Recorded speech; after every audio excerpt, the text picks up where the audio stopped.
నమస్కారం. రోజున CPI CPM జాతీయ స్థాయి నాయకులు సుధాకర్ రెడ్డి గారు, శ్రీ రాహుల్ గారు, జనసేన పార్టీ కలిసి కలవడం జరిగింది. బేసిక్ దీనికి వస్తుంది ఓకే గారు.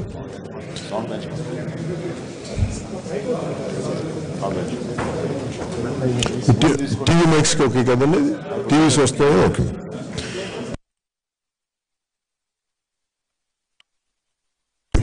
జనరల్ సెక్రటరీ శ్రీ సుధాకర్ రెడ్డి గారితో, అలాగే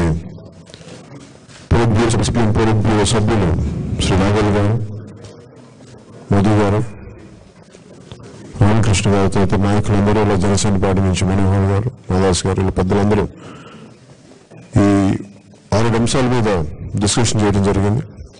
దాంట్లో ముఖ్యంగా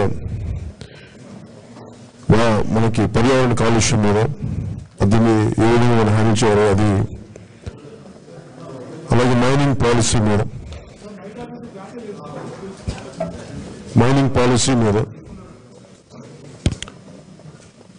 అలాగే ల్యాండ్ ఎక్విజిషన్ పాలసీ మీద, అలాగే గతంలో మేము చేసింది జనసేన పార్టీ ఆధ్వర్యంలో జరిగిన జాయింట్ ఫ్యాక్ట్ ఫైండింగ్ కమిటీ తనకు నివేదికని, దాని అంశాలు ఎలా ముందుకు తీసుకెళ్లాలి, అలాగే వచ్చే రాబోయే ఎన్నికల్లో కలిసి ఎలా వెళ్ళాలి అనేది, వీటి మీద ఒక కొన్ని మేజర్ ఫస్ట్ 6-7 ఇష్యూస్ మీద చాలా బాగా డీప్గా మాట్లాడటం జరిగింది. అలాగే ఎన్నికల్లోకి ఎలా వెళ్ళాలి అనేది ఫిబ్రవరి తర్వాత నుంచి మేము అందరం కూర్చొని ఒక ఉమ్మడి ప్రణాళికని సమగ్రం అర్థం చేసుకొని ముందుకు తీసుకెళ్దామని అనుకున్నాం. అలాగే ఎలక్షన్ సంబంధించి ఈవీఎం ఈ ఇష్యూస్ ఉన్నాయి, ఎలక్ట్రానిక్ ఓటింగ్ మెషిన్స్లో చాలా లూప్ హోల్స్ ఉన్నాయి, వీటిని ఎవరు రకరకాలుగా దీన్ని ట్యాంపరింగ్ చేస్తూ ఉన్నారు. దీన్ని దృష్టిలో పెట్టుకుని కూడా ఎలక్షనీరింగ్ ఎలా చేయాలి దాని మీద కూడా ఒక దృష్టిలో ఉన్నాం.